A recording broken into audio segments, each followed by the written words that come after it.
ultra Tuscan orange grapefruit. My God, America is imploding.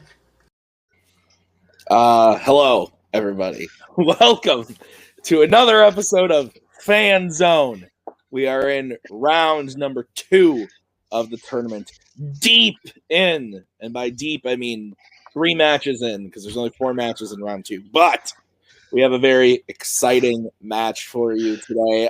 We have coming in with their last win, Mr. Kaleb Koho, the number 7 seed. Who did Koho play? We just did the match. Who the fuck did he play? I'm like losing my mind. I don't remember, but he's the number 7 seed. Oh, he played Ryan. That's right. He played Ryan. Number 7 seed coming in. The part of this that I'm really excited about though is RJ is coming in all the way from, I believe, the number 15 seed of the tournament, beating Robert Parker in the second match of the season to get here. So that's kind of interesting. I'm looking forward to see if RJ can make a miracle happen again. Cody, you're here. What do you think about Koho versus RJ? I feel like I'm not awake enough for this. I'll be honest with you. There are places that I would rather be. Hell, in the freezer where the house that Jack built. Than be listening to these two yell about 4 categories that honestly I don't know if they're that knowledgeable of. They'll just act like it and repeat themselves and scream at the top of their lungs. I don't know who's going to win, but it could go either way. It really could. Robert, no one saw RJ beating Robert. RJ beat him. Koho will be and then hope to get answers by just flaring his hands. So I don't know. This is going to be a long night. I got 2 of these. Yes, we do. Lucas, you're here as well. Welcome back. How are you feeling about this matchup, Koho versus RJ? No, I think Cody kind of encapsulated it really well in that there's a level of chill, big level of chill difference. You know, Koho's somewhere down here and RJ is up here in terms of level of chill. And I've debated Koho. He has really good moments, and then he has moments where he goes on a 14-minute diatribe that accomplishes nothing and doesn't really provoke his argument. So this could be really fascinating to see. Does one of them get on a roll? Does one just kind of just keep getting the edge, or this could go into complete anarchy and they could just flip points the entire match until we have to pick a winner? That's fair. Well, let's talk to the players, starting with the number 15 seed, RJ. RJ, you're here. Like Cody said, I don't think anybody in the poll or in the watching the show was expecting you to beat Robert. You pulled out the victory. How are you feeling about now playing Koho? I'm as scared as you are about how this can go, because if Cody pushes the right button, I just got done with One Gotta Stay. So I'm already in a mood of being opinionated. So yeah. But I'm gonna, I'm just gonna make my arguments the way I can. I love the show, love the game. I don't think I care as much as Koho to go farther in this tournament. Koho takes a lot of pride in being right. I don't. I take a lot in pride in just proving other people wrong. That's fair. That's fair. Well, let's bring in the number 7 seed, Mr. Kaleb Koho. Kaleb, you beat Ryan to get here. Yeah. Tell us, how are you feeling about playing RJ? I was expecting it to be Robert. He did something I haven't been able to do. He beat Robert. So if I lose, cool. I feel like there's a lot of stock being taken in me being really opinionated and angry tonight. And that's normally how I go, but I'll be honest with you. Forgot this was something until 2 hours ago. So I think that this is going to be. I know. I feel bad. I did prep to let you know. I did prep. I did my arguments. I did take this seriously. I just happened to forget that this was on this particular Monday of the month. But I'm ready. Happy to be here tonight. I know. I'm ready. I'm as willing to be here as Cody is. So let's just get this done. Great. All right. Well, here's how the show works. There are 2 kinds of fan zone players. Okay? Here's how the show works. we gave the players 4 questions based on 4 categories that they drafted. Each player is going to have a 1-minute opening, followed by a 5-minute free form where they will debate each other, and then a 1-minute closing argument for each player. The first player to 3 points is the winner. If we are tied 2-2 coming out of the 4 prep questions, we will go to a bonus question. Are there any questions from the competitors before we get started? No. Is it weird that we're both wearing the shirt over the shirt? I just thought that was weird. I didn't plan that, but I like terribly weird. A Terribly little bit, a little bit. I don't like All it. right. Let's fight.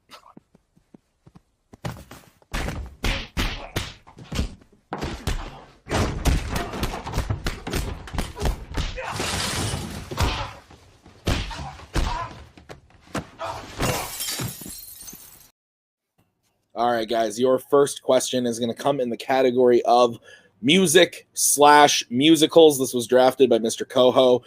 The question is, what is the best song from a 2010s musical? Koho, like I said, you drafted this, so you get 1 minute to open your argument. When you start talking, I will come in and give you a 10-second countdown when the time comes.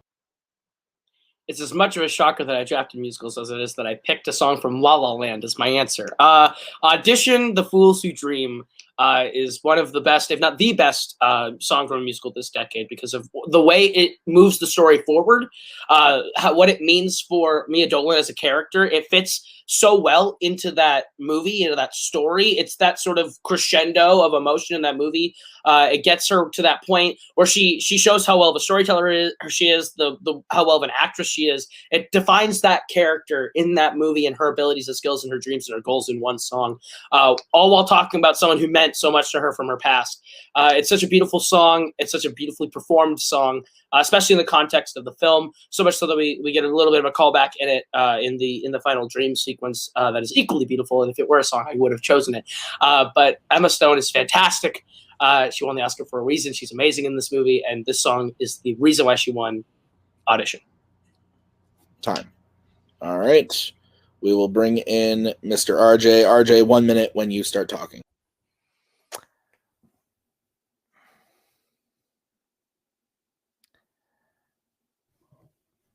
Brain fart. So everything Koho said is nice about what Audition does for La La Land, but there is a song that does everything he said better for a better movie, and that is A Million Dreams for The Greatest Showman.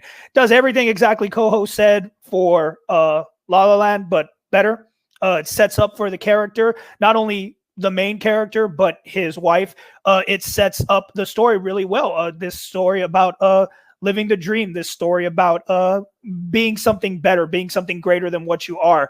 And it's a really nice transition, especially because you see them start singing this song as children and then into adulthood as they start to, believe that they're making these dreams come true. It's a really good setup to what this movie is actually going to be about. A lot of people consider, that Greatest Showman is the start of this movie, but this is actually the start of the movie. And I yield the rest of my time. All right. Tragically upset that none of you picked Will Smith's Friend Like Me, but damn it, it was close. Audition So close. versus Million Dreams. 5 minutes, no talking over each other, or I'll hit you with a stick. So I'll grant you this: you have half a great song. Hugh Jackman can sing. Your child is an auto-tuned, pitchy vocalist that is really hard to listen to, especially for the first half of the song. Also, I love how you're like, it sets up the character development of him and the wife. You mean how his wife has no character or any development whatsoever? Because The Greatest Showman is a really underwritten musical. Good choice. We're talking about underrated musical, a musical that just depends on the fact that Emma Stone and Ryan Gosling are hot. So I don't know what you're talking about when it comes to underrated musical. It's just them being one being happy and one being sad the entire time, and then the other one joins them in the sadness. So I don't know who you're talking about with underwritten musicals. I mean, you're talking about something that depends completely on star power.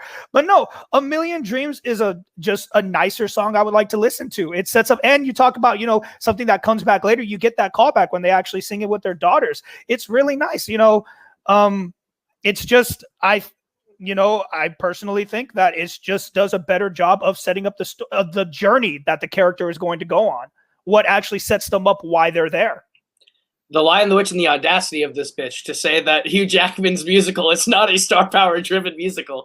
La La Land audition's song is a better song. It does better for the movie because the whole heart of that movie is Emma Stone and Ryan Gosling's relationship and the way that you believe it. And Audition is Emma Stone's half of that movie where she really shows that she's a character and a person and shows you why you really care about her. And it's like the culmination of that. But go off on your my 80th version of the I Want song ever done in film. I mean, the song isn't very special. It doesn't really do any of the things you say it does. It's very bland, especially with how much production they put into the song itself. But I'll give you Hugh Jackman's good. Even Michelle Williams is really lackluster on the song in the 5 seconds she's on it. Like, it's not a very impressive song. There are better songs from The Greatest Showman you could have chosen. The first song that you mentioned, The Greatest Show, is the best song in that movie, and it never quite reaches that height. Even From Now On, which closes out the movie, is better than the one you picked. You picked like the 8th best song from your movie. That's a personal opinion, first of all. And if you want to talk about it's the 80th song to ever do, This Is What I Want, then yours would be the 81st because it's literally the same shit. So I don't know who you're talking about. Technically, mine would be the 80th. It came before, but fair. Whatever, 79th, whatever you want to say. It doesn't matter. Your song's doing the exact same thing, so I don't know why you're trying to bring that argument into this. But anyways, look, what's the song is, dude, it was unexpected. You expected Emma Stone to start this thing off with a bang and everything. You expected her to come in and take you on this magical journey and everything. And like you said, yes, Greatest Showman does start the movie. And then you get surprised by this very deep and emotional song that is deeper when you actually look into it. And you see this journey that he's on. And don't be mad at the kid. I'm sorry, Kaleb. We all can't be you and sing perfectly without auto-tune. He still did a very good job. Thank you. That was very sweet of you. That's trying to be nice. That's a polite backhanded hit. I don't think you've actually seen my movie because Audition's the last song of the movie. So Emma Stone's not starting this movie with a bang. It's the crescendo. It's the end of the movie. It's the this is what this movie has been. It's what this character is about. It's not an I Want song. An I Want song would be A Lovely Night, which came about an hour and 40 minutes before this. Yours is the definition of an I Want song. That's why I brought it up, is because yours is a generic cookie cutter pattern of a song that they use in everything, in every musical ever since the beginning of time, and it is not very well utilized here, especially because I will take it on the kid. The kid is very unbearable to watch and listen to, and the entirety of this song is super bland. I mean, I don't really know anything about this character from this song. To say that A Million Dreams is all it's going to take is a very generic phrase. It doesn't tell me anything about him or his wife. And to say that this does anything to develop their characters, it doesn't do anything, whereas mine actually helps build her character through and through, and her creativity and her motivation and her family. How does it literally not say anything about the character? The lyrics are literally saying everything about the character. They say he's crazy. They did tell him he was crazy. And they show like me that in dialogue. He's lying alone in bed. He was literally homeless. That's literally what he did. A million dreams are keeping him awake. Yeah, that's the only thing that keeps him going. That's what keeps him moving towards this goal of making something happen for him and his future wife. So I don't know what you're talking about, that it doesn't tell a story. It completely tells a story. And you're not wrong. I haven't seen La La Land because I'm already bored with it just listening to the songs outside of it. Greatest Showman, when this song starts it off, this is a movie that I want to follow the entire way through. I don't want to wait the entire movie to get to that other song. I want to start the movie with A Million Dreams. I mean, thank you for pointing out that your song has already been shown to us the first 20 minutes before we actually get to the song. It's a redundancy in your story, and adds nothing to the overall plot. Time. All right, RJ, you now have 1 minute to close your argument when you start talking.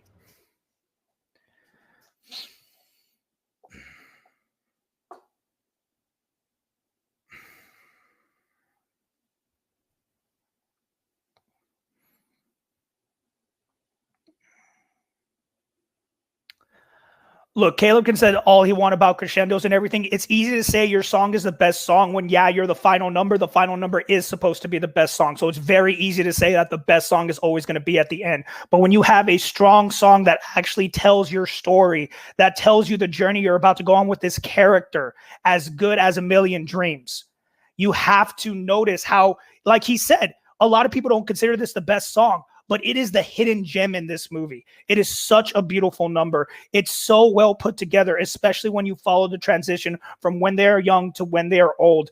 And like I said, the very nice little callback after he loses his job and they're singing, the daughters actually sing the song and everything, reminding him what he's going to do. It's a beautiful song, beautifully well done. It is one of the best underrated songs of all time, the best song in this movie, best song of these musicals. Okay. All right. Koho, you now have 1 minute to close your argument when you start talking.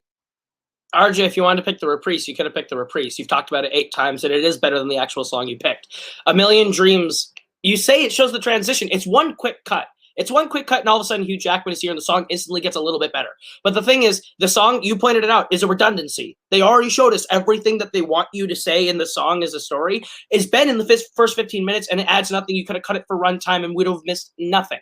With Audition, I'm not saying the last song at the end of every movie is the best part of the musical, but this one literally is her showing her ability to craft a story and tell a story and relate someone that we've heard about the entire movie's experiences and show how deep down how much she wants this. And this passion for acting and writing that she has just pours out of her, and this love of story comes out in this song. It's really emotional. It's really beautiful. Emma Stone crushes it, and there's a reason why it's the best one. It's because it is the song that you would use to define this movie. It's the song that makes you feel everything for that character. It's the reason why we love Mia, and yours is just another generic I Want song.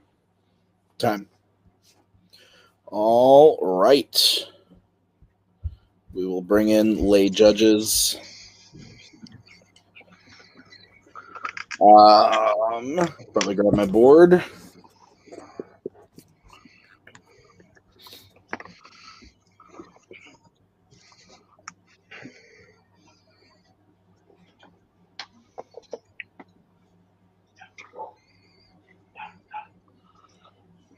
Okay, I'll go first. I will say I thought RJ's closing was very strong. That being said, I think Koho just kind of dominated this whole thing. Koho, giving it to Koho. I think he did a pretty good job of kind of talking why Audition was so important for La La Land in many different ways. RJ kind of was sticking on the same thing, kind of tripped himself up a bit a couple times. I don't think it is a problem that he hasn't seen the movie, so that's not an issue because we're just talking about the song. But that being said, I still give it to Koho. Cody, what about you? I actually give him more points for not seeing the movie because, bless him, I wish I would have been able to do the same thing. This thing was terrible, but Koho acted like RJ owed him money and basically ran roughshod over this entire conversation. But he had me when Emma Stone and Ryan Gosling, because they were hot, is the only reason they got the part. That's true, because she can't sing. Okay, so Koho gets the point, but we will go from Lucas. Lucas, your vote doesn't count. Where would you have gone? Yeah, I mean, it's a lot of things that everyone's already said. I think the couple big things that are coming up, I do actually think not seeing the movie does hurt him because he would ended up making points about the movie that Koho would be. He gave Koho a lot of easy rebuttals when he talked about Audition being at the beginning and just a lot of the stuff allowed openings. I think a lot of it just ended up being RJ saying, no, that's not true, but not necessarily actually being able to rebut Koho's criticisms. I also went Koho. I think RJ just kind of got stuck saying a lot of words, but not necessarily anything super impactful. Yep. All right. So I do really like A Million Dreams, though, RJ. So Koho wins the first point. We are going to move on to question number 2. This was drafted by RJ. It's in the category of YA dystopia. And the question is, what is the best kill in the Hunger Games series? RJ, you get to go first on this one. You have 1 minute to open your argument when you start talking.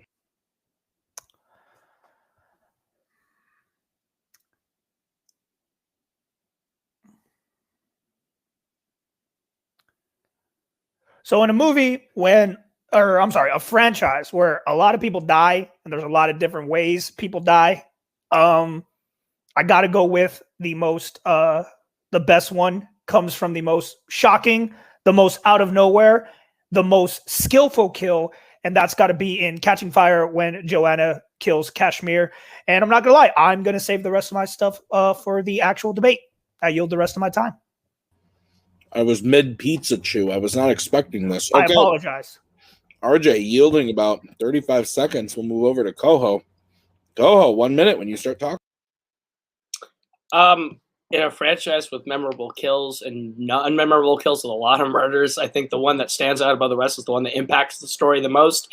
I think the most shocking moment and the most shocking kill in the entire franchise is when Katniss kills President Coin at the end of Mockingjay Part 2. It's the most impactful. She has a chance to kill the person that she's literally pinned her entire hatred of life and death on, and the deaths of many people for, and she kills the person who's going to usurp him. And that's a very powerful moment, and it's a very devastating moment, and shocking. And I remember it being the only time in this really godforsaken, terrible movie where I perked up and went, oh shit, something interesting is happening. When she just takes out Julianne Moore with a bow and arrow, just lifting it slightly, hitting her, and just watching that body flop. It's such a powerful moment. It's minimalistic. I don't need to see a lot of gore and blood and violence with it, but it's everything to this franchise. It is the showing of breaking a cycle, of starting over and showing rebirth and change for this franchise, and I think that's what they needed in the story. Time. Okay.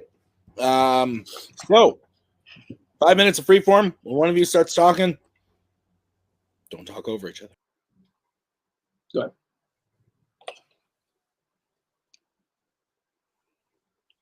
You are muted, or you need to pull them. Sorry, yeah, no, I got to pull the thing down. Okay, go ahead.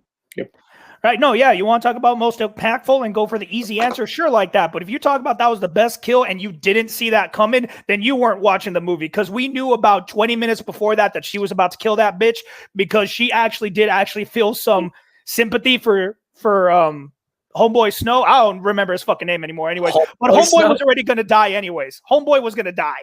She knew that. She didn't need to kill him. She didn't need that public execution. Coin needed to go. And we all knew Coin needed to go. And the way, if you don't watch cinema and didn't know at that moment that she was just about to go slightly up and kill the other person, then you don't know how to watch movies. Whereas my kill came completely out of nowhere and took way more of a skill set to accomplish. I'll be honest, yours is the most forgettable kill in the Catching Fire movie. In the entirety Forgettable doesn't mean it's not the best. Yes, it does. Because it doesn't mean best.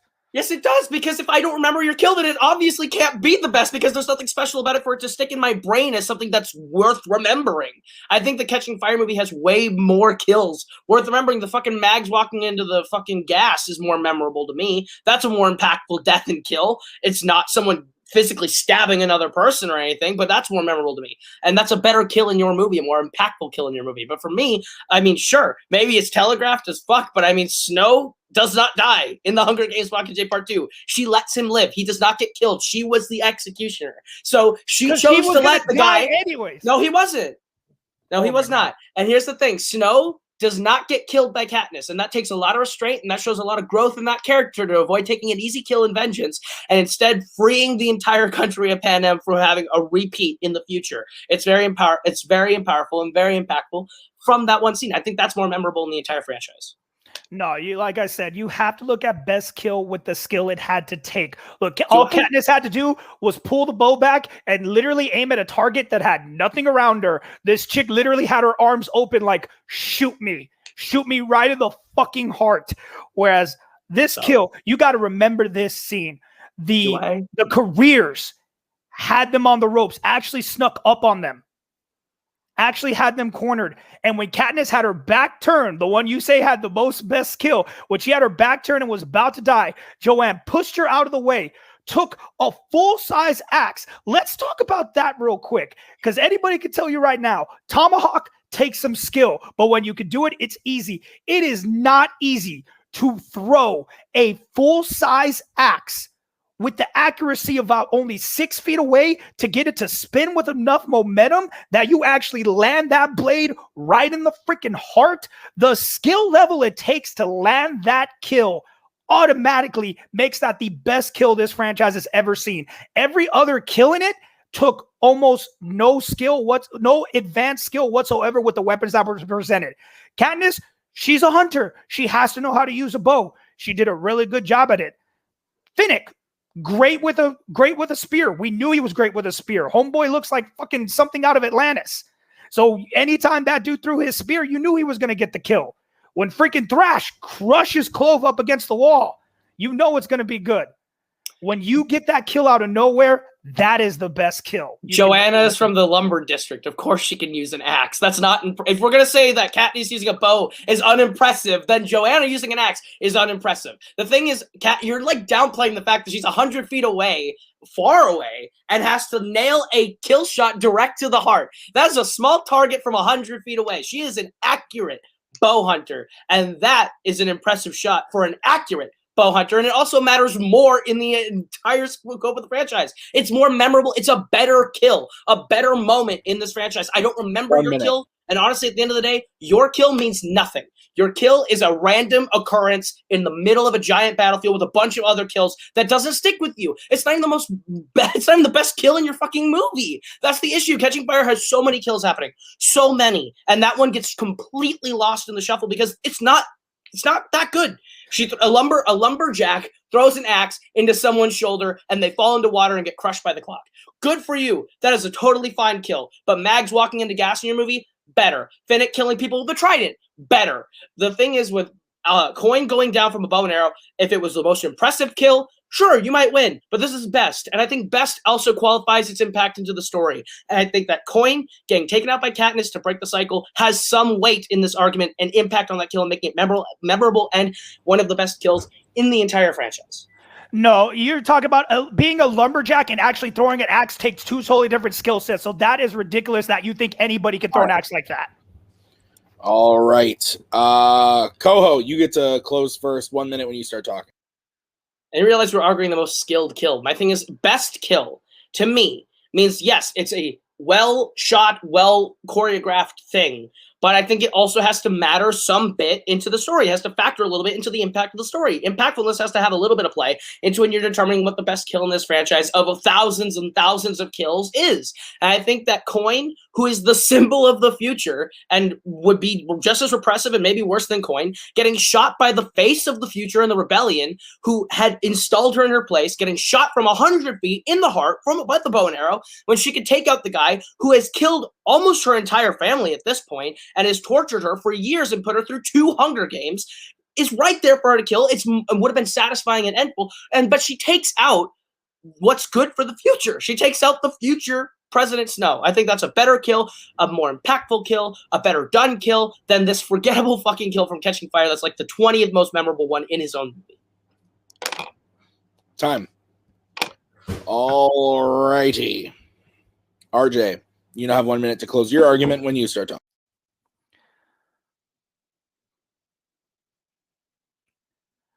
So I actually do have some experience with archery, and trust me, 100 feet with a target that actually doesn't know you're about to shoot it is actually a very easy thing to do. Not only that, she may have not known she was the target. We all knew she was the target. We all knew that kill was coming.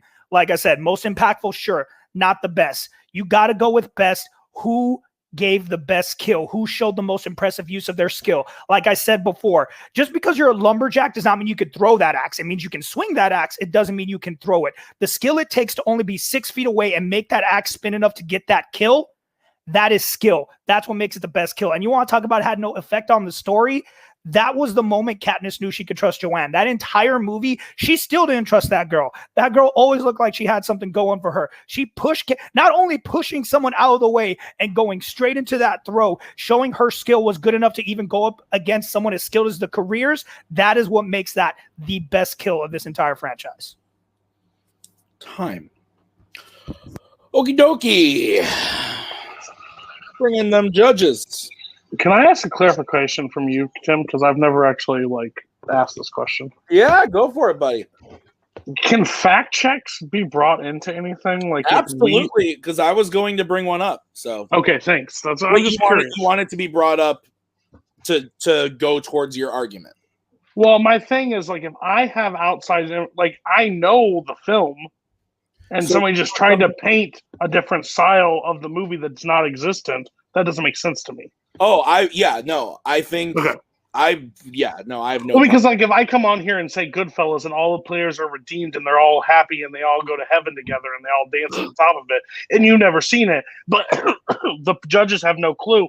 I've painted, but I know Goodfellas at the end. That's not what happened. No, I agree with you. That can't sway me, right? Because I'm with you on that. Yeah, no, I agree with you. I would take a guess for 600 and say that was wrong, saying she was from the lumber district. I don't remember. No, I think that's correct. That wasn't the thing. Okay, fair. That also wasn't the thing for me. So. Fair. I just couldn't remember. I was like, I'm gonna guess that's probably wrong. We'll hear from Lucas first, since your vote didn't count last time. I think the most impactful argument of the entire thing was when Koho goes, I don't remember this kill because I had the same problem the minute RJ brought it up.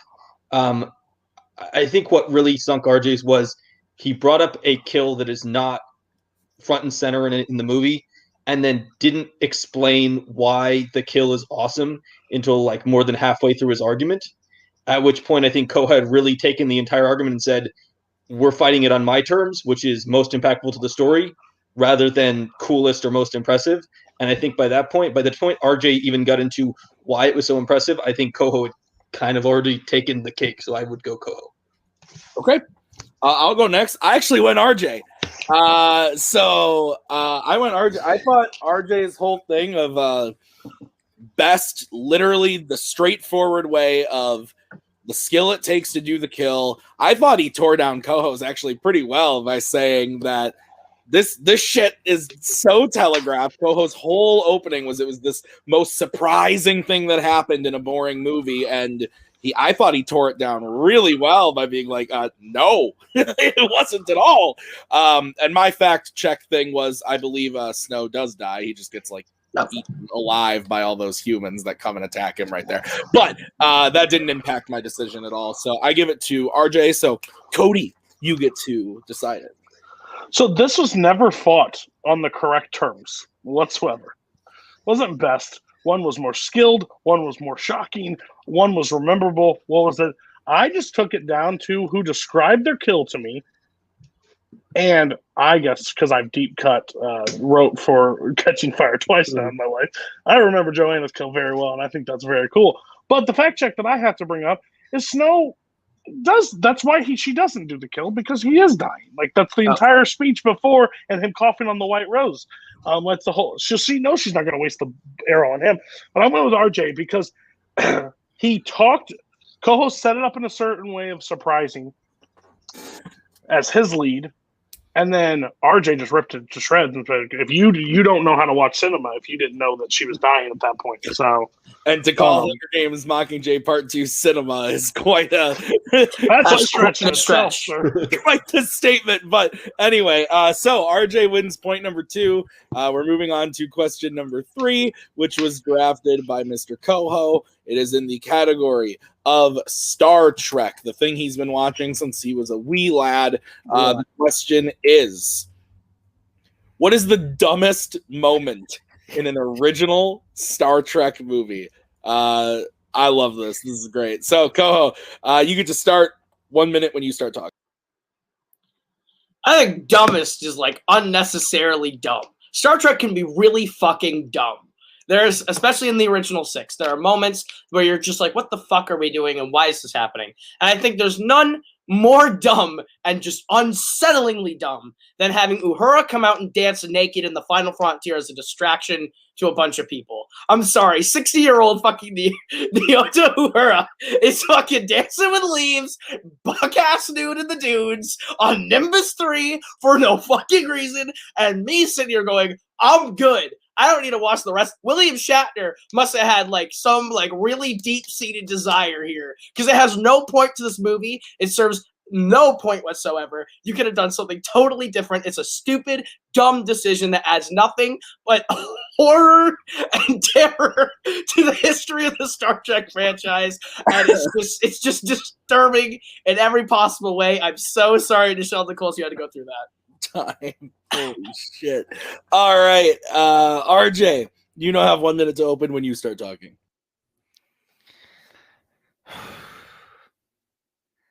Y'all want to talk about dumb? Let's go to my last match. Y'all know how I feel about the voyage home. It is dumb all around. Fuck those whales. I'm sorry. I mean, I really do care about whales, but fuck those whales. Seriously.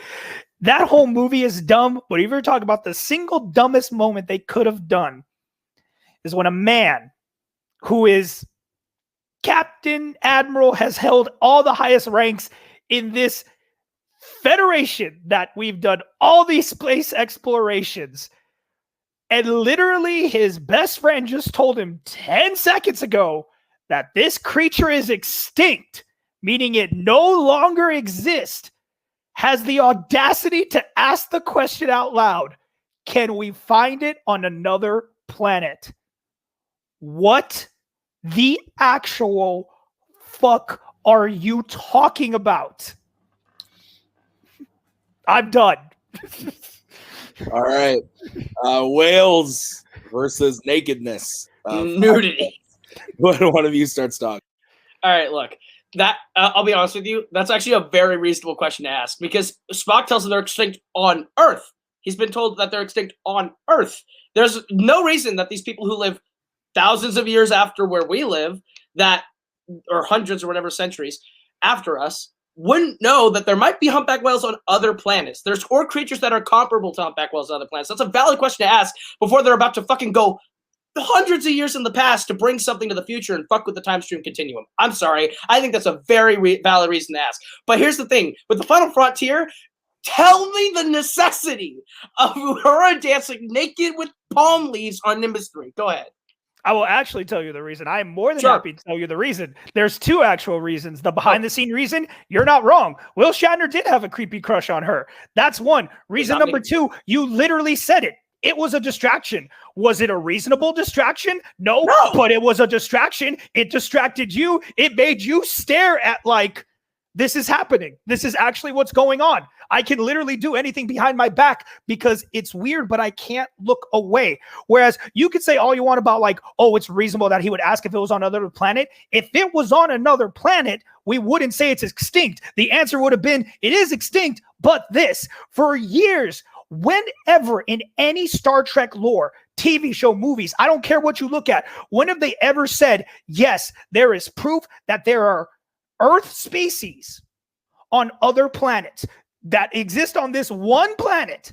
There are plenty of other ones on this other planet way over there in the other galaxy. Believe me, if they did their research and all that research they did to bring up, hey, look, this is humpback whales, there would be something in their database that says, hey, look, we actually found this guy on another planet, actually. So like, yeah, this is all the information we have on humpback whales. So if literally the thing tells you, this supercomputer that has all the knowledge that you know in this giant federation that travels the galaxies, and it doesn't tell you that, yes, it's on other planets, your question asking if it was other planets is moot, redundant, stupid.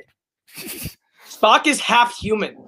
Obviously, there are human-like species out there, and they are compatible to fuck with humans. There are things that can at least adapt to humanity. Creatures, people, other species that can definitely emulate humanity or have the same properties as humanity. It's not a dumb question, especially when they're discovering new planets every episode of Star Trek.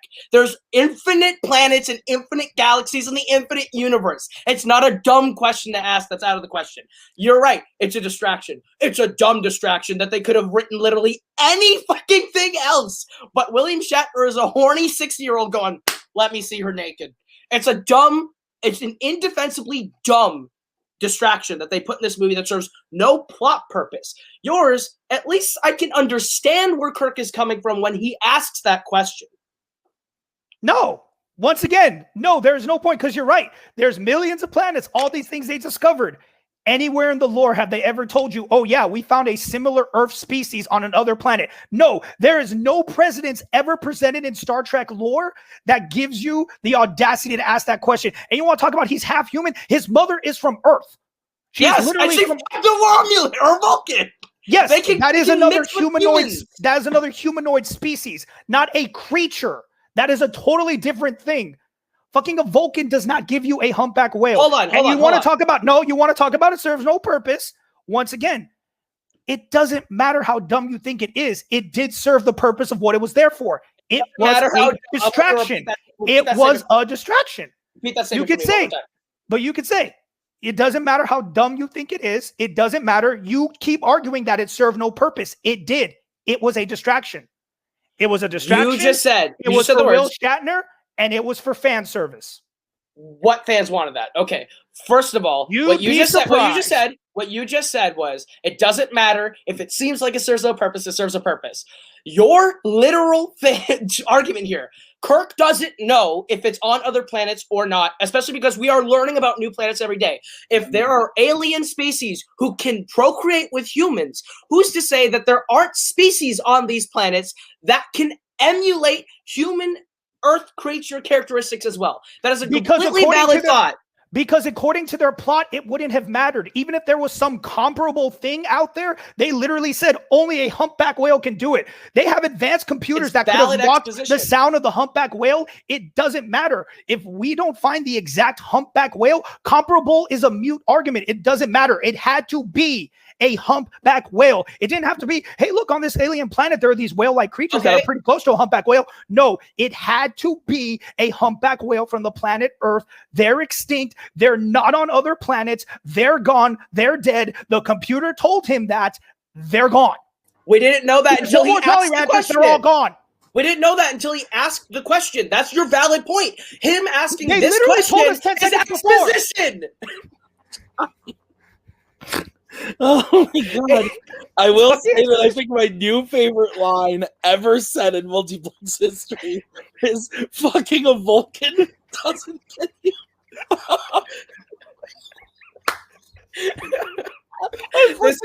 would like to say for the record, this is the dumbest fight I've ever fought in the history of debate. Anyway, go ahead. Fucking a Vulcan doesn't get you a humpback whale.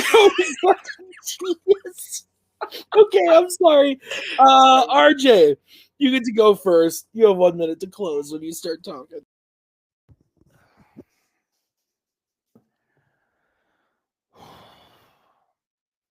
Look, Koho can say all he wants that it's a valid question. It's not. They literally look on the computer and it gives them all the information it has on humpback whales. They were a species on Earth. They're extinct. A Federation would have been smart enough to put on their computer, hey, look, we have them on other planets. It didn't, so his question made no sense. Whereas his thing, as much as he wants to say, it served its purpose. Inside the film's plot and outside of the film itself. Inside the film's plot, they needed a distraction. She danced for people. Everyone was staring at her. Served the purpose. Distraction. Good distraction, actually, because it worked. Then, outside the movie, like he says, he wants to say, oh, who wanted that? Who wanted to see her like that? You would be pretty freaking surprised. And if you really don't know the answer to that question, then you have never been at a Comic-Con when she is there. Because trust me, there are plenty of people who wanted to see that. I yield the rest of my time. All right. Koho, you now have 1 minute to close your argument when you start talking. I think I've adequately stated multiple times throughout this fight that distraction is unnecessary, gratuitous, and stupid, because even in the thought process of them coming up with this distraction, they said, put this naked Earth woman on this planet and hope it works. And maybe it did work, but that doesn't take away from the fact that it is stupid beyond all reason, that it's pointless, dumb. Your question that you asked is exposition. It's to make perfectly clear that we can't go to a planet that maybe we haven't even found yet to find humpback whale-like creatures who can emulate this sound. Maybe it's a dumb question, but it's exposition for the moron in row 3 behind you outside the movie, too, that goes, why don't they go to another planet to find a humpback whale, blah, blah, blah. Yours, if you want to bring in William Shatner's a horn dog for mine, I'm going to bring in the fact that yours is literally story plot material as well. So at the end of the day, yours works and is not egregious in the context of your movie. Mine is dumb, serves absolutely no purpose in or outside the movie that couldn't be solved in another way. Time. Oh my god. This may be like my new favorite thing that's ever happened. I never want to say the words naked Nichelle Nichols ever again. I should get Star Trek questions every match. Wow. When we wrote that, I did not expect that level of laughter. Fucking a Vulcan doesn't get a humpback whale. Oh, man. All right. Cody, you get to go first on this one. I love Star Trek. Not as much as I love a bullet to the head. And I think I hated it more for being here. I don't think the good argument that Shatner had a crush on somebody and to distract Koho and people from watching it And what didn't help was if you've ever been to a Comic-Con, there's a lot of people that want to see it. Well, y'all go outside, get some fresh air. Stop.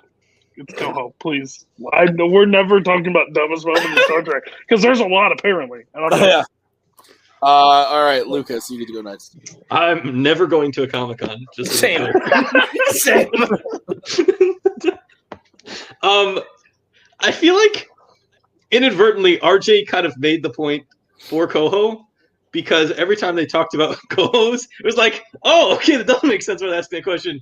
And I think it is really, I give RJ credit because he had a lot of really good lines. It was very funny, but I think trying to argue against the random like naked dancing distraction is basically impossible. So like credit to him for what he tried, but I would also give it to Koho. That is just it's so hard to argue against it. It's such a ridiculous moment. Talking of Vulcan does not get you off back whale might be my tattoo. I'm not gonna lie. All right, so Koho gets the point. I also would have gone with Kaleb. I thought RJ actually did really well, despite the creepy Comic-Con thing. At the It's end. just hard But to I think with what he chose, during his intro, I was like not on board at all, and he actually had me on board as that being a super dumb moment. But yeah, nothing could top Koho's just demolishing of the Hey, if I actually seen these movies, I could pick something better, but I was still on voyage home of how stupid of a movie it was, so we make do. That's fair. All right, so we're moving on to the final prep question, which was drafted by RJ. It's in the category of sci-fi fantasy, and the question is, what is the best performance in 2017's Power Rangers? So RJ, you drafted this. You get to go first you get to 1 minute to open your argument when you start talking.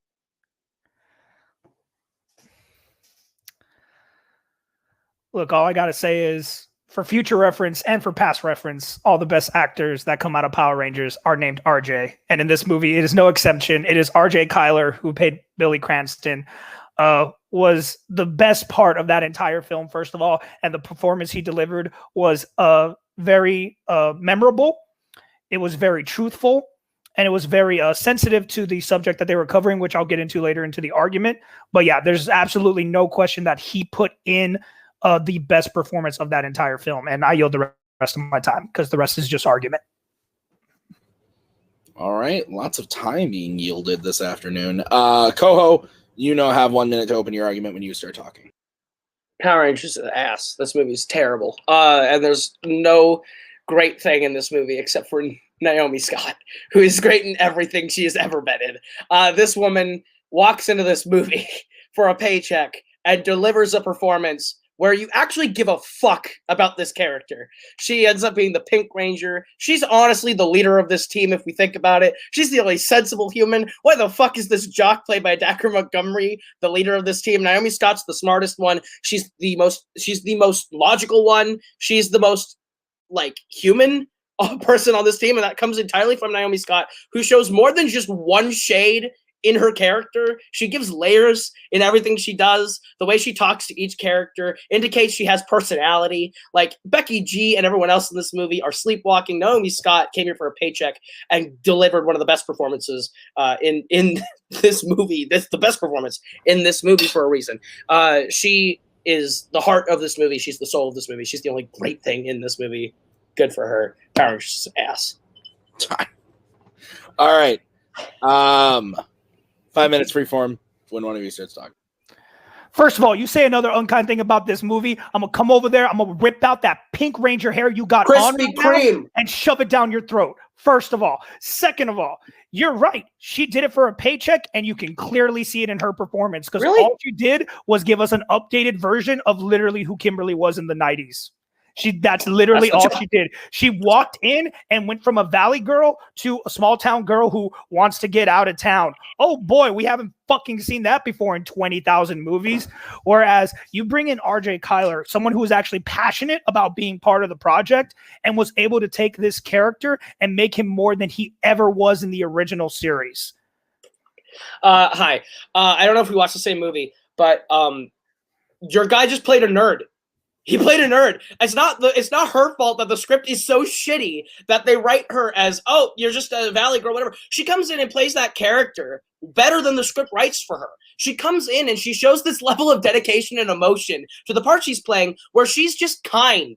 And she's like sympathetic, and you care about her, and you want her to make it out of this movie. I couldn't give a shit about RJ Seiler. He is literally just a nerd. He's one shade. He's a nerd. Ludi Lin is a weird outsider. Becky G is a rapper trying to be a human, and fucking Dacker Montgomery is a jock. They all play a stereotype of themselves, and she brings depth and layers and more to this performance than she was ever needed to with the script she got.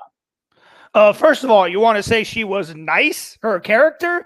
She literally sent a dirty text message that one of her best friends got from her ex to the parents. That's the whole reason she's in detention. That's looking out for her friend. No. You got your time to talk. It's my time to talk. Second of all, you want to talk about he's just a nerd? No, what I said, he's very sensitive to the character because he plays it on the spectrum. He has social anxiety. It's very hard for him to make friends. There's not just a simple nerd thing to it. The original Billy, yes, was just your simple nerd. And third of all, quick side note, you pronounce his name correctly. It is R.J. Kyler. Look it up. Don't insult the actors by saying their names incorrectly. And last but not least, if you want to talk about who was like basically the heart of this team, that is Billy all the way. That's why in that entire movie, he's the only one who morphs before they actually come as a team together, because he is actually the heart. He's the one who is nicest to everyone. He's the one who is trying to take care of everyone. He's the one who understands what they have to do. It is just because of his social anxiety that he has to stay back, and he plays that so well, because if you actually met RJ Kyler in real life, he's a very outgoing dude. He's a great guy. And for him to be able to pull that back for what he had to do for that character was fantastic. All I'm saying is, you're going off of the script and what they were given as actors, and then going, oh yeah, they gave him, he's supposed to be the heart of the movie. The movie's trying to tell you he's the heart of the movie. I don't feel that from his performance. He's cold. RJ Kyler is cold. He is generic. He is a nerd.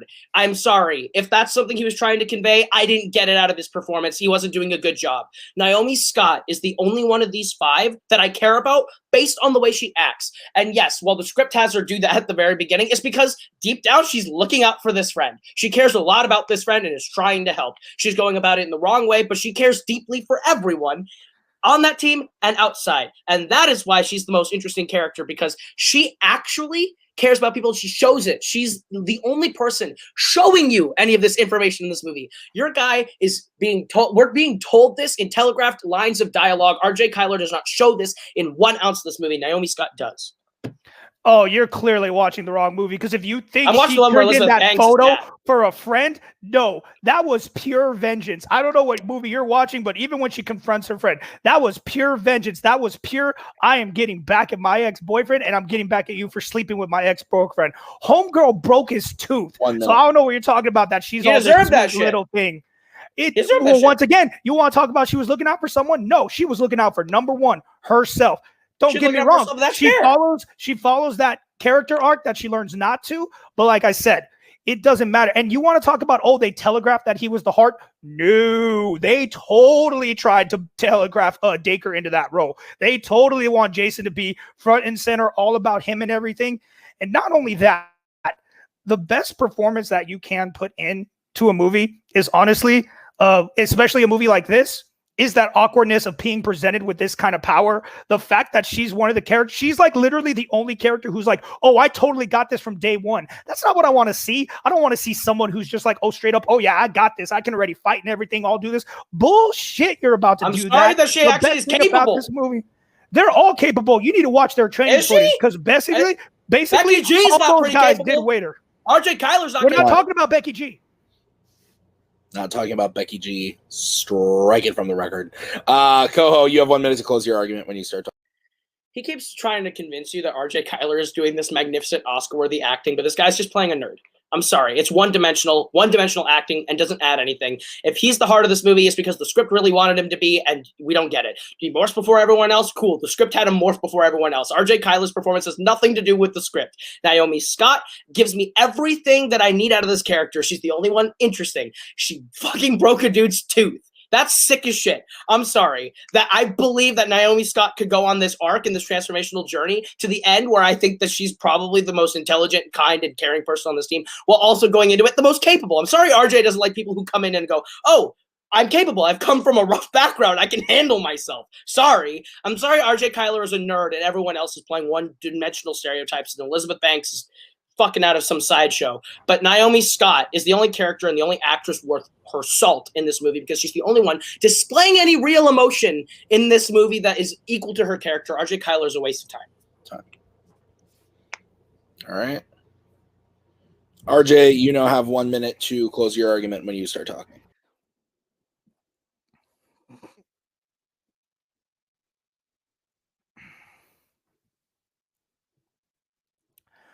Okay, we either need to get Koho his paycheck for everything he had to say today or get him out of Naomi Scott's ass, because that is literally the argument of someone who literally watched a movie and only watched the one actor they cared about, which he clearly did.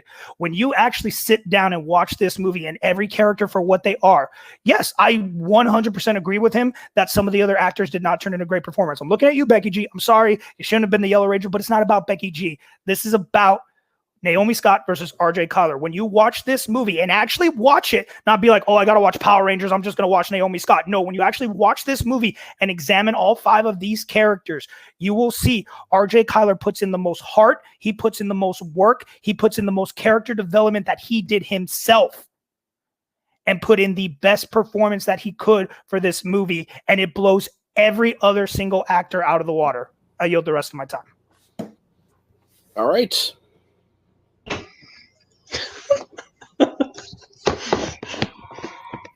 Love Power Rangers. I wish Naomi Scott was paying me. That'd be nice. She's got money. Hey, she does. Hey, she's hot though. Don't get me wrong. Princess Jasmine, all day. Why are we always doing this, RJ? All right, you guys are both shut up. Both of you are banned for listening. All right. I get to go first, right? Yeah, do it. Sure. Yeah, Please. I'm going with RJ.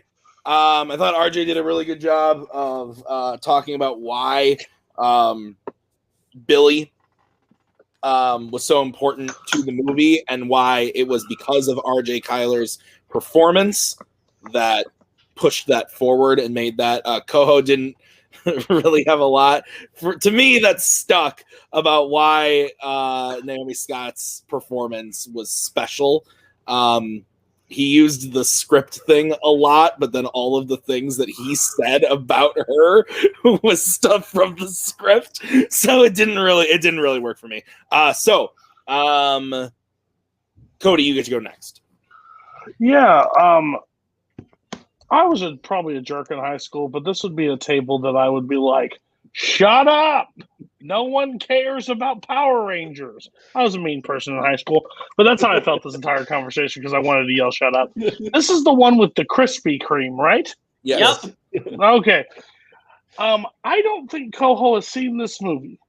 And if he has, I don't think he's seen it in a very long time. I'm pretty sure RJ could have said, and when she puts on the tutu, and then he would have used it as a counterpoint in the next question.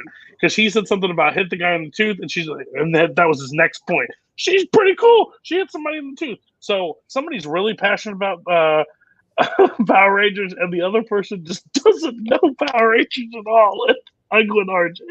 The amount of fucks I give about this movie are 0. Lucas, I hate all of you. I hate all of you.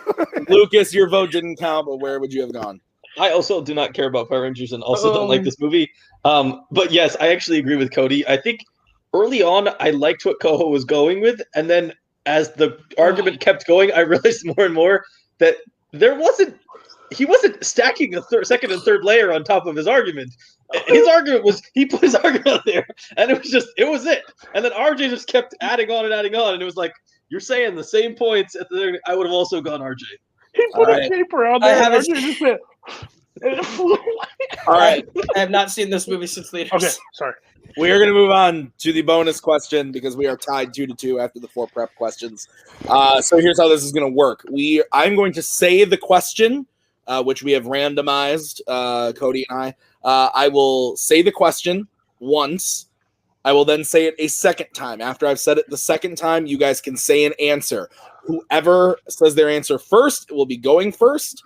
there's going to be 45-second opening, another 45-second from the other player, then a 30-second rebuttal, then a 30-second rebuttal. You can use your time however you wish. Gentlemen, if you think of an answer, say it. Don't wait around for the next person. I'm done with this bullshit. It's been too long. If you think of an answer, We're going to introduce a coin flip to see who decides to go. very soon. Very soon. So, do we understand the rules of how this is going to work? Yes, sir. Okay. So I will stay on screen the whole time to give you guys the countdown and everything. So the question is... Sorry, real quick. We are allowed to search, right? Like we're yes, allowed to... if you don't think, if you can't think of something right away, yes, you can. Okay. Yeah. And I'll just cut it all out and post. Okay. The question is coming from the side of Fandom, the category of Pixar. And the question is, what Pixar character besides Buzz Lightyear should get a spin-off movie? Because Buzz Lightyear already has one coming out. So again, what Pixar character besides Buzz Lightyear should get a spin-off movie? Frozone.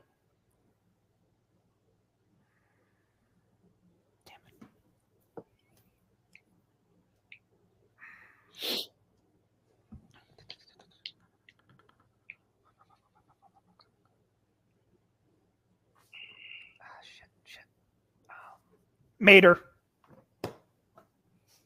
All right. We are going to start with Mr. Koho.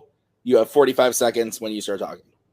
Frozone's like the best part of The Incredibles. He has some of the best moments, some of the best dialogue, some of the best everything. And he's one of the most interesting, cool characters in it. I'd love to see a full movie with him. You can do a lot of cool stories and see his time as a superhero away from Mr. Incredible and get a full-on world of what what Frozone's side of the Incredibles universe looks like. It can be really cool and interesting, especially with the ice power action. We already got a Mater spinoff. It's called Cars 2, and it's pretty much Pixar's worst movie ever. Larry the Cable Guy is trash. But I think Frozone would make for a very interesting film. You could do a lot of cool things. You can actually explore a lot of different layers with it about race as a black superhero and what that means in their 50s style world that they live in. You can do a lot of different things with them. Honey could be introduced and we can actually see a Honey like as a character and see what she's like and what she adds in an everyday life. I think Frozone would be way more interesting. Time. All right, RJ, 45 seconds when you start talking.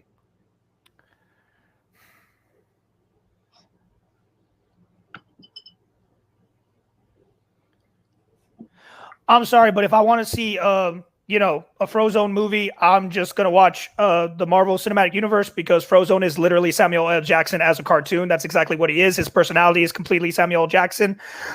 Whereas with Mater, like I said, you're not wrong that Cars 2 did take a misstep by trying to put him in this extraordinary situation, but that's where they made the mistake. They put him in an extraordinary situation. What we would like to see for Mater is actually maybe something of an origin story. We'd like to see how Mater ended up in Radiator Springs. How did he end up being so rusty? How did he end up being the world's best backward driver? How did he end up being this lovable character that all the kids know and love? I think it'd be a very interesting story. You could say all you want about Larry the Cable Guy. He brings that character to life.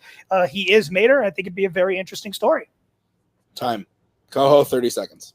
Everything you've talked about is literally shown in flashbacks in Cars or in those tall toon Mater toon shorts they do. And in 5 minutes, Larry the Cable Guy is still unbearably annoying. There's nothing about Mater that I need to see in a full film. The character is annoying. The actor is annoying. At least I like Samuel L. Jackson. And Nick Fury is a totally different character. Frozone has ice powers. I would rather see cool action with a superhero with ice powers with Samuel L. Jackson voicing him than Larry the Cable Guy learning how to drive backwards as a blue Mater that's rusting off. I don't have any interest in seeing where Mater came from. I have all the interest in seeing where Frozone is going.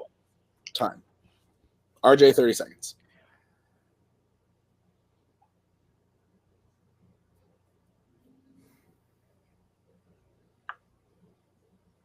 You can say you, all you want, get on what you want and everything too. This is what's going to sell to people. Honestly, Frozone would work. But the most appealing thing, like you said, about introducing Honey is that we don't see her. That's what makes her freaking hilarious in the movies is we never see her. We just hear Wendy Williams screaming off to the end. And like I said, it's Samuel L. Jackson being Samuel L. Jackson. I don't think there's any more depth you can add to that character. Whereas the Tiny Toons are all fake. So you actually can add a real origin story to Mater and actually see how he became the lovable goofball that he is. Time. Okay. Bring back in the judges. We are all over the place, baby. There we go. Okay.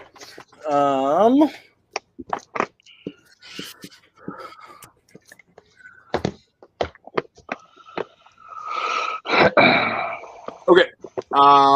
Lucas, you get to go first.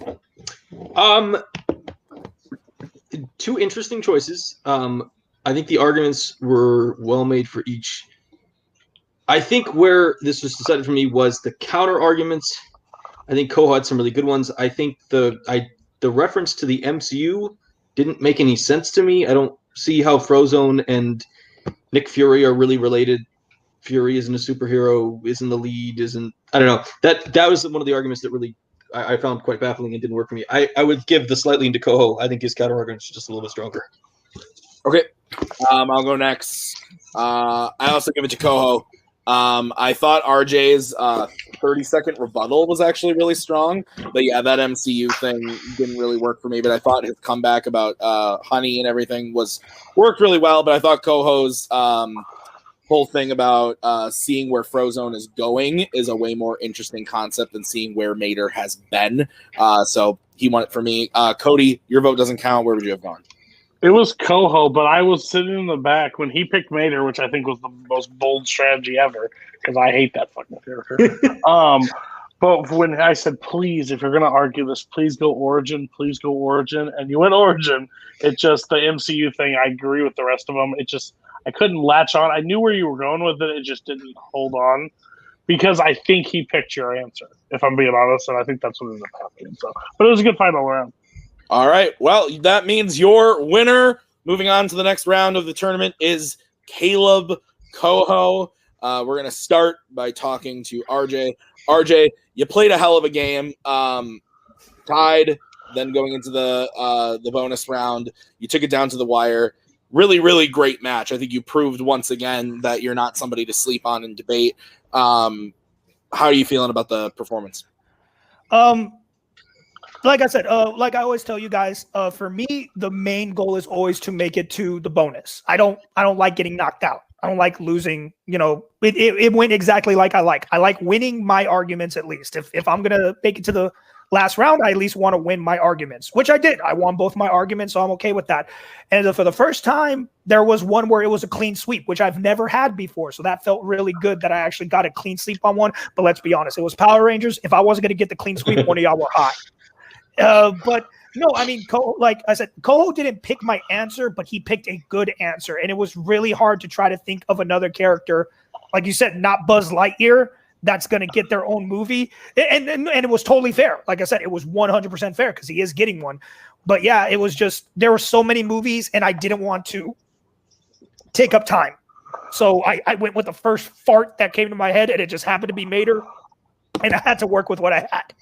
The fart's a pretty good explanation. Crazier things have happened. I think we once did the bonus question, like best Pixar lead character, and one person picked Woody and one person picked Lightning McQueen, and Lightning McQueen won. So like crazy shit has happened in the bonus round, specifically with Pixar before. So I think you played it really well. I'm excited to see you come back. If you decide to come back, I think there's a bright future for you in debate.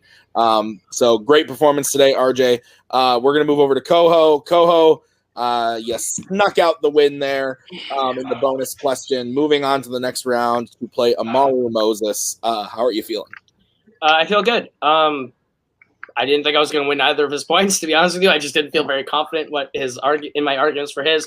I tried my best to put up fights. I knew I was going to lose the Power Rangers one no matter what. It's his thing. I could give no less of a shit about 2017's Power Rangers. I hate that fucking movie. I haven't seen it since theaters. I didn't care. I was figured he could win that one. I tried really hard for his other one. But oh well, that one just didn't go my way. I figured as long as I could win mine, I feel good about my abilities in the speed round, and the bonus round. That's sort of the round where I feel most comfortable at home. So I figured if I could get there, I had a good shot at trying to win there. So I felt good about my arguments. RJ fought really well, especially in some of mine. But yeah, that was fun. It was a good time. This is probably the most relaxed I've ever been for a debate, and it felt good. How are you feeling about going up against Amaru? Amaru's a really smart guy, like a really smart guy. I think he can come up with some really good answers, and he's gonna give me a good run. We'll see how it goes. I'm probably gonna do the same thing that I did today. Just like, don't stress myself out over it. Just kind of go a little bit more relaxed into it, and I had more fun this time. So we'll see. Good luck, Amaru. This will be fun. Yeah. All right. Well, thanks, Koho. We'll see you in a couple weeks with the next match. Lucas, any final thoughts? No, just a good match. Good. Well, it was pretty close. Small margins for error at times, and we had some fun with Star Trek. That's true. Cody, final thoughts from you. Yeah, it was fun. I think overall there's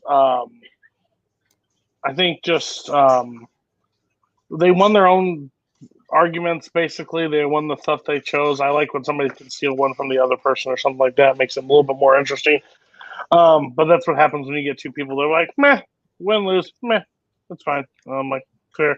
And I got to learn a lot about Star Trek. But even though I saw the movie, I tried to forget that, and I got to relive it. So I'm not very happy right now. So that's fair.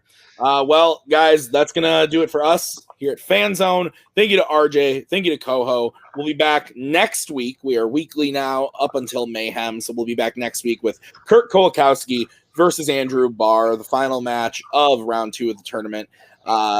It's going to be really exciting. We're going to find out who's going to go on to play the winner of Boatman and Tuig. So it's going to be a really exciting match.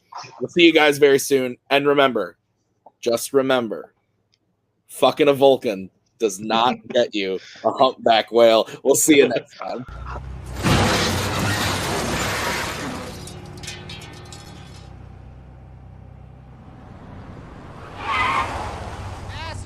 That's my bad. I was sending a tweet.